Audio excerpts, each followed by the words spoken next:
इसमें है good morning student. आपके उत्तर प्रदेश राजस्व अधिनियम में ये आपका क्वेश्चन है। मैंने आपको संक्राम अधिकार, असंक्राम अधिकार, असामी को पढ़ा दिया। आज मैं पढ़ाने जा रही हूँ सरकारी पट्टेदार, गवर्नमेंट लेजी कौन होता है।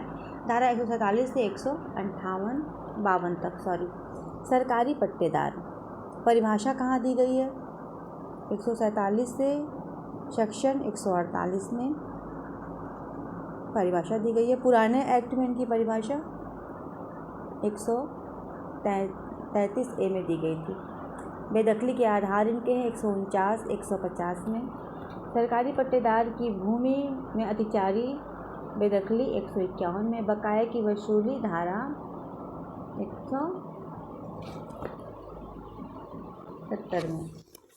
चलिए, उत्तर प्रदेश राजस्व संहिता 2006 की धारा 74D में सरकारी पट्टेदार को एक खातेदार के रूप में दर्ज किया गया है, लेकिन इसकी परिभाषा अधिकार और दायित्व संहिता के चैप्टर 10 के धारा 147 के 152 में प्रावधानित है।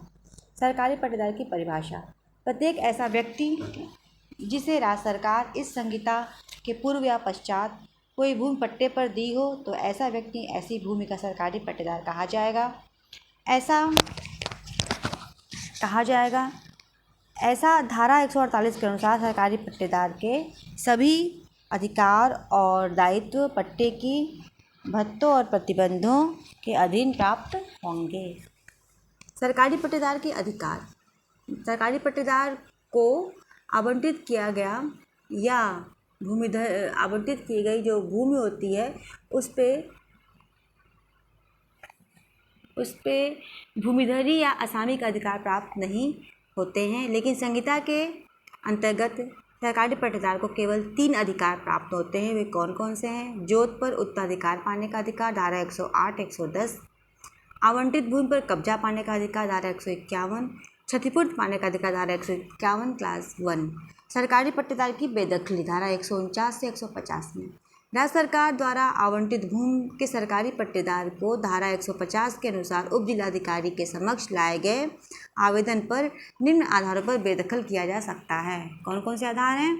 यह यदि वह लगान अदा करने में विफल रहता है, पट्टे के अधीन देय किसी अन्य धनराशि को देय होने के दिनांक से 6 माह के भीतर भुगतान करने में विफल रहता है, ऐसी भूमि का उपयोग वह भिन्न प्रयोजनों के लिए करता है जिसके लिए वह आवंटित की गई थी, उसके पट्टे की अवधि समाप्त हो गई हो, पट्टा निरस्त कर दिया गया हो, उसने पट्टे में किसी निबंधन या शर्त का उल्लंघन किया हो। धारा 150 के अनुसार ऐसे सरकारी पट्टेदार की बेदखली उत्तर प्रदेश सार्वजनिक गृहादि अध्याकृत अध्यासियों की बेदखली अधिनियम 1972 के प्रावधानों के अनुसार की जाएगी और उस अधिनियम के सभी प्रावधान आवश्यक परिवर्तनों सहित लागू होंगे।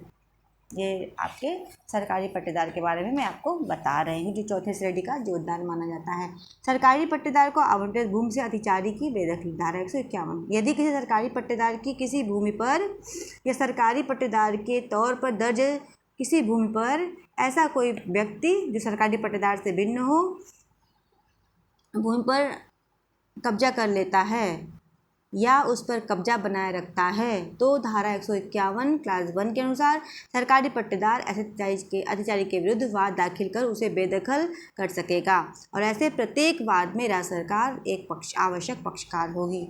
राज्य सरकार ऐसे सरकारी पट्टेदार को 2 अधिकार प्राप्त होंगे: आवंटित भूमि पर कब्जा अपने प्राप्त करने का अधिकार, ऐसे अधिचारी को क्षतिपूर्ति पाने का अधिकार। 151 में है क्षतिपूर्ति पाने का अधिकार और 129 में है कब्जा पाने का अधिकार। धारा 151 क्लास 2 के अनुसार यदि सरकारी पट्टेदार किए गए परिसीमा विधि के अधीन वाद दाखिल नहीं करता है, अधिचारी के विरुद्ध किसी प्रकार की कोई कार्रवाई नहीं करता है, तो निम्नलिखित परिणाम होंगे। क्या होगा? ऐसे अधिचारी की बेदखली धारा 150 उत्तर प्रदेश सार्वजनिक भूमि गृहादि अधिनियम 1972 के अंतर्गत उप जिलाधिकारी द्वारा की जाएगी। ऐसी भूमि से सरकारी पट्टेदार के अधिकार और हक समाप्त हो जाएंगे। सरकारी पट्टेदार के पट्टेदारों की अवधि समाप्त हो जाएगी। धारा 65 क्लास 2 और धारा 65 क्लास 8 सब पठित धारा 129(2) के अनुसार यदि ऐसा अधिचारी पुनः कब्जा प्राप्त करता है तो दोषी पाए जाने पर 2 वर्ष का कारावास और 3 माह के लिए 2 वर्ष का कारावास जो 3 माह से कम का नहीं होगा और 3,000 रुपये जुर्माने अधिरोपित किए जाएंगे। CRPC की धारा 1973 में किसी बात के होते हुए भी ऐसा पुनः कब्जा एक अपराध होगा और अपराध संज्ञेय और अजमानती होगा। धारा 152 के अनुसार यदि सरकारी पट्टेदार पर लगान संबंधी कोई बकाया शेष रह जाता है तो उसकी वसूली भूरस के बकाये के तहत धारा 70 में दिए गए तरीकों से की जाएगी। ये आपका रहा सरकारी पट्टेदार। अब मैं कल आपको पढ़ाऊंगी वे कौन कौन सी भूमियाँ हैं जिन पर भूमिधरी अधिकार सर्जित नहीं हो सकते। Thank you so much. Channel से बने रहिए, लाइक कीजिए, सब्सक्राइब कीजिए, शेयर कीजिए। इसमें कुछ मेंस क्वेश्चन बचे हुए हैं जिसको मैं आपको धीरे धीरे पढ़ा दूँगी।